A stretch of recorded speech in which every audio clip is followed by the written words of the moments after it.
Welcome to the RSP Boiler Room. I'm Matt Waldman with the Rookie Scouting Portfolio. We're going to take another look at quarterback Luke Falk, and we're going to examine his anticipation, his ability to work away from pressure, and also pass placement. So we're going to start with this play. This is a simple play, but it still can be problematic because it's interior pressure coming off the right side. Falk is looking to the opposite side of the field here with his initial drop. But when he feels this pressure within about 2 to 3 steps, he's going to slide to the outside right.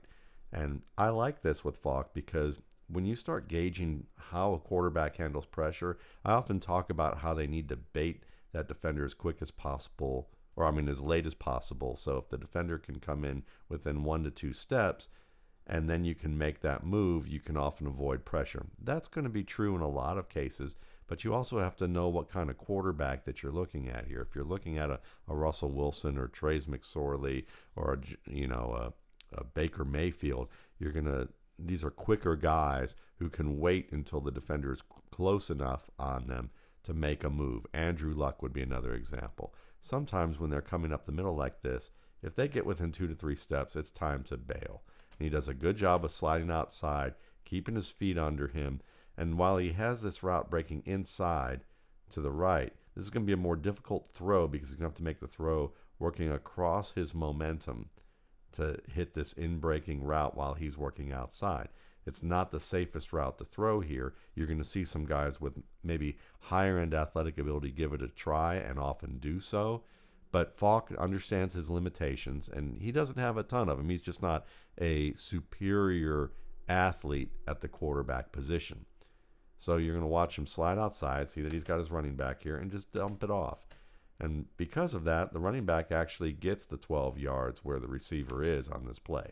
So it's a smart play. It's understanding your limitations, playing wisely within the framework of what you know you can or can't do.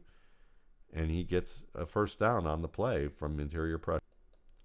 I also like quick thinking and the ability to understand where your receivers are on the field when things get a little hairy in the pocket. And you're going to see that here with this edge defender on the left side work around the left tackle. And it wasn't even an edge defender here. It was the man in the slot. Excuse me. Let's take a look at it one more time here. You're going to have the slot defender blitz off the left side, and he's going to work inside this left tackle. And Falk is looking downfield. At first, he's looking to the crossing route and then comes back to the opposite side of the field to look a little deeper. He doesn't see this slot defender blitz. And so then he ends up getting hit, and basically the force of the hit changes his perspective of the field. And he has the awareness to remember that he had a crossing route that he was looking at here, and that he can then reorient himself and deliver the ball while he's being wrapped. So he's big enough that he can handle some defensive back pressure. You can see that when he first looks, he's looking really at this crossing route, working left to right. Decides to then turn downfield to see what's available there because this is well covered.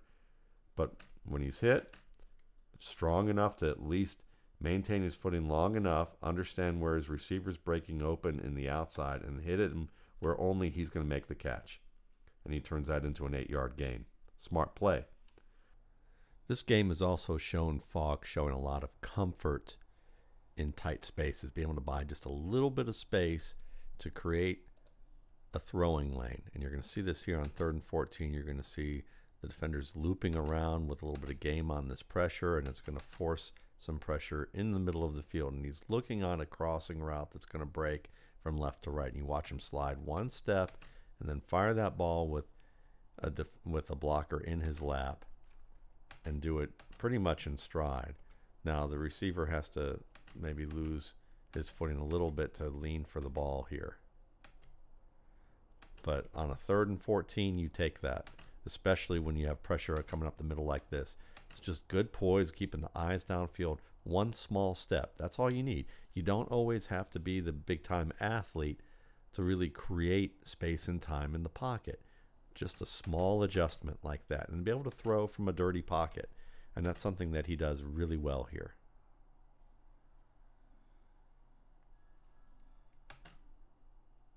Now, this is going to be a great example of anticipation from Falk, and I think that that's one of the strengths of his game, is that when he's comfortable with his receivers and his offense, he's very good at anticipating where he should throw the ball and when he should throw it. And you're going to see this here with kind of a skinny post that's going to work past these underneath zone defenders. And you're going to watch Falk here drop back, and he's going to look to his right. He's going to keep this high safety to the right side with that initial look. Meanwhile, his receiver is working past this zone here and this zone here. And you can see him hopping on his feet. He looks to see where the receiver is. Once he gets that peek, he sees that crease right here. And he sees the leverage of these defenders, and he knows he has it. So he hops another time and then delivers the ball at the top of this receiver's stem just before he starts breaking inside. And he leads his receiver only where he can catch it. He puts a little bit of air under the ball, so it's a high throw. But in this case, I would say that this is pinpoint because, again, he's giving the receiver a chance to catch the ball only where he can make that catch. And it's high enough and lofted enough that the receiver may have to turn a little bit to make the catch, but he has plenty of room to get his feet in bounds, and it's over these two trailing defenders. Really nice job. You can see it from here. Nice look off of the safety, come back around. As soon as he sees the receiver at the top of his stem, he lets it go. Nice balanced touch of a throw right there too. And this is a terrific play we're going to watch where you're going to see some of his arm strength, but also placement choice. And that's very important when you're talking about decision making, because he's going to be throwing a back shoulder throw to the outside left receiver in this play. And you could see, we're going to see early on that this receiver actually has separation and comes back to the ball. So by design, this throw was intended to be a deep throw. But based on the situation, Falk changes it up, and he does so wisely because, again, he understands his limitations, and he also understands how he can get the receiver the ball. So you're going to see him drop back. He's going to look to his right. He's going to see that the zone's going to have that first read covered. That second read, you know, he doesn't really look at there. He sees that that's going to be well leveraged with these two defenders here. So he feels pressure coming up the middle. Again, the pressure gets within a step, and I count that as within a step because it's the guard or the center getting pushed back into the pocket within a step of Falk. Falk does a good job looking downfield, knowing that he's got an open receiver who's got separation at this point. What he does at this point is great because you're going to see him slide in controlled steps, 4 steps in a controlled fashion. Let's look at it one more time. Got his feet under him the entire time. This allows him to slide. He doesn't run. And a lot of quarterbacks, even highly touted quarterbacks, tend to run rather than slide in a controlled manner. And he does this very well so that he can reset and fire the ball from the 20. And this is a 47-yard throw, pretty much opposite field. So you're seeing some arm strength here. And it doesn't look like it because there's a lot of air under the ball, but it takes some arm strength to throw the ball 47 yards in the air, opposite field like this. And he's got his receiver waiting here. And he makes the catch. It's a leaping catch, but it's underneath the cornerback and also outside the safety. So when you look at it from the point of view of the receiver, you can see right about here, this is where Falk is looking at his receiver when he turns back from the right to the left. And when he sees this, he's going to deliver the ball. Now, he has a safety that's going to be coming over the top. But he knows that the limits of his arm strength, that trying to throw the ball 50 to 60 yards in the air opposite field isn't likely going to yield good results.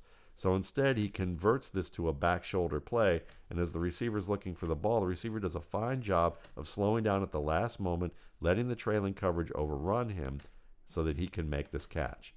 This is a good communication and work with Falk and the receiver, but it's really Falk dictating this based on the fact that he knows that after sliding 4 steps, throwing the ball 55 to 60 yards down the field to allow the receiver to catch it in stride is just not really a good decision based on his physical limitations. And I don't know if I'd say that I would emphasize physical limitations when we're talking about Falk, because he does probably make more opposite field throws with good velocity than most of the quarterbacks that I have seen thus far in this class. It's just him understanding that just because he has a big enough arm to often throw with power on the opposite side of the field, that he does know within common sense where he should, how far he should be able to throw it and make the smart adjustment. And this was the smart adjustment.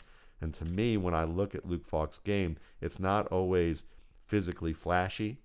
He's often dealing with opponents who may be superior up front, and it causes him to deal with pressure in ways that is difficult for what his skill set is.